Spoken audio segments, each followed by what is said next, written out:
اعوذ باللہ من الشیطان الرجیم بسم اللہ الرحمن الرحیم۔ آج کا درس ہم سورۃ المومنون سے آغاز کر رہے ہیں اور آج کے درس میں انشاءاللہ سورۃ المومنون کی پہلی 11 آیات پڑھی جائیں گی۔ سورۃ المومنون مکی سورت ہے، اس میں 7 رکوع اور 118 آیات ہیں۔ ارشاد باری تعالیٰ ہے قد افلح المومنون، تحقیق فلاح پا گئے ایمان والے، مومن کامیاب ہو گئے۔ اب یہ مومن ہے کون؟ آگے ان کی اگلی آیات میں ان کی صفات بیان کی جا رہی ہیں۔ الذین ہم فی صلاتہم خاشعون، الذین وہ جو ہم فی صلاتہم اپنی نمازوں میں خاشعون خشوع اختیار کرنے والے ہیں۔ یعنی ایمان والوں کی، مومنوں کی پہلی صفت یہ ہے کہ وہ اپنی نمازوں میں خشوع اختیار کرنے والے ہیں۔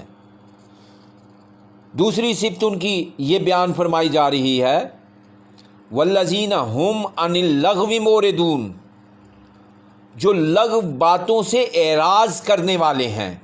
یعنی ان کا دوسرا وصف ہے بیکار باتوں سے اعتراض کرنا، بچنا، دامن بچائے رکھنا۔ لغو سے مراد گناہ یا معصیت کا کام ہی نہیں بلکہ ہر ایسا عمل یا کام ہے جو بے فائدہ اور فضول ہو۔ جیسے لوگ محفل جما کر تاش کھیلتے ہیں اور وقت کو ایسے ضائع کرتے ہیں جیسے کوئی بوجھ ہو، اور اسے سر سے اتار پھینکنا ناگزیر ہے۔ مومنین صادقین کی یہ صفت بیان کی گئی کہ وہ مہلت زندگی کو اپنا قیمتی سرمایہ سمجھتے ہیں، یعنی وہ اپنا وقت فضول اور بے مقصد مصروفیات میں ضائع نہیں کرتے۔ پھر اگلی صفت ان کی بیان فرمائی جا رہی ہے والذین ہم للزکوٰۃ فاعلون، اور وہ جو زکوٰۃ کے لیے کرنے والے ہیں۔ اب یہ زکوٰۃ سے یہاں مراد کیا ہے؟ یہاں زکوٰۃ کا لفظ اصطلاحی معنی میں نہیں آیا بلکہ اپنے لغوی معنی میں آیا ہے۔ اس سے مراد تزکیہ نفس ہے۔ یعنی یہ مکی صورت ہے، مکے میں ابھی زکوٰۃ وہ فرض نہیں ہوئی تھی۔ یہاں زکوٰۃ سے اس کے لغوی معنی یعنی تزکیہ نفس ہے، یعنی یہ ایمان والوں کی صفت ہے کہ اگر ان سے کوئی گناہ سرزد ہوتا ہے تو اس پہ توبہ کر کے اپنا تزکیہ نفس کرتے ہیں۔ چنانچہ آیا مبارکہ کا مفہوم یہ ہے کہ اللہ کے بندے ہمہ وقت اپنے نفس کے تزکیے کے لیے کوشاں اور اپنے دامن کے داغ دبے دھونے کے بارے میں فکر مند رہتے ہیں۔ پھر آگے فرمایا والذین ہم لفروجہم حافظون، جو اپنی شرم گاہوں کی حفاظت کرنے والے ہیں۔ یعنی وہ اپنی شرم گاہوں کی جیسے اللہ نے حکم دیا ہے ویسے ان کی حفاظت کرنے والے ہیں۔ الا علی ازواجہم، سوائے اپنی بیویوں کے، او ما ملکت ایمانہم، یا اپنی لونڈیوں کے جن کے ان کے دانے ہاتھ مالک ہیں، یعنی ان کی لونڈیاں۔ فَإِنَّهُمْ غَيْرُ مَلُومِينَ، تو ایسے لوگوں پر کوئی ملامت نہیں۔ یعنی وہ اپنی ازواج اور اپنی لونڈیوں کے ساتھ تو ہم بستری کر سکتے ہیں، لیکن اس کے سوا وہ ناجائز طریقے سے اپنی جنسی خواہشات پوری نہیں کرتے۔ اگر وہ اپنی بیویوں اور اپنی لونڈیوں کے ساتھ ازدواجی تعلقات قائم کرتے ہیں تو ایسا کرنے پر ان پر کوئی ملامت نہیں کی جائے گی۔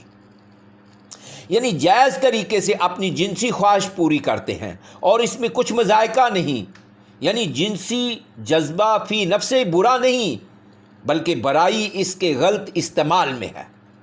رسول اللہ صلی اللہ علیہ وسلم نے نکاح کو اپنی سنت قرار دیا ہے۔ پھر فرمایا فَمَنِ ابْتَغَىٰ وَرَاءَ ذَلِكَ، تو جو کوئی اس کے علاوہ کچھ چاہے، یعنی جائز طریقے سے اپنی جنسی خواہشات کو پورا کرنے کے علاوہ کوئی ناجائز طریقہ اختیار کرے گا، فَأُولَٰئِكَ هُمُ الْعَادُونَ، تو ایسے لوگ ہی حد سے بڑھنے والے ہیں۔ اس سلسلے میں جو کوئی حلال اور جائز طریقے سے ہٹ کر کوئی اور راستہ اختیار کرے گا وہ گناہ اور زیادتی کا مرتکب قرار پائے گا۔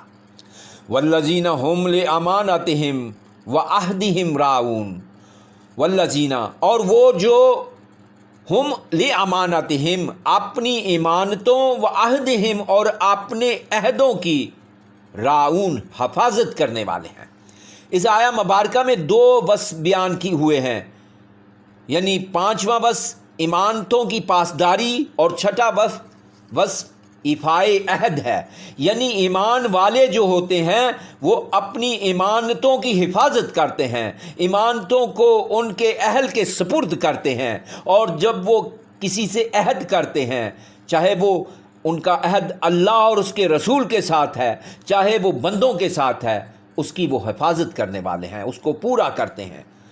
پھر فرمایا والذین هم علی صلاتہم یحافظون، اور ان کی اگلی صفت یہ ہے کہ وہ اپنی حفاظتوں کی پوری محافظت کرنے والے ہیں، حفاظت کرنے والے ہیں۔ یہاں یہ نقطہ قابل توجہ ہے کہ اس مضمون کا آغاز بھی نماز کے ذکر سے کیا گیا تھا اور اس کا اختتام بھی نماز کے ذکر سے کیا جا رہا ہے۔ شروع میں فرمایا تھا اللہ نے ہم الذین ہم فی صلاتہم خاشعون، یعنی وہ اپنی نمازوں میں خشوع اختیار کرتے ہیں۔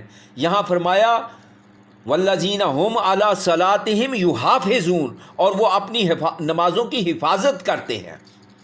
اہل ایمان نماز پر مداومت کرتے ہیں اور اس کے تمام آداب و قوانین کو کما حقہ ملحوظ رکھتے ہیں۔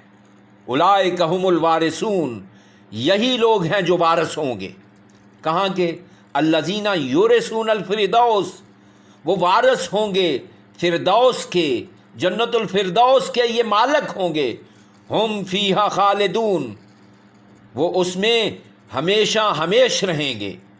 یعنی یہ لوگ جو ہیں جن میں یہ صفات پائی جاتی ہیں جو اوپر بیان فرمائی گئی ہیں، ایسے لوگوں کو اللہ جنت کا وارث بنائے گا اور وہ ان جنتوں میں ہمیشہ ہمیش رہیں گے۔ اللہ تعالی ہمیں قرآن حکیم کو پڑھنے، سمجھنے اور اس پر عمل کرنے کی توفیق عطا فرمائے۔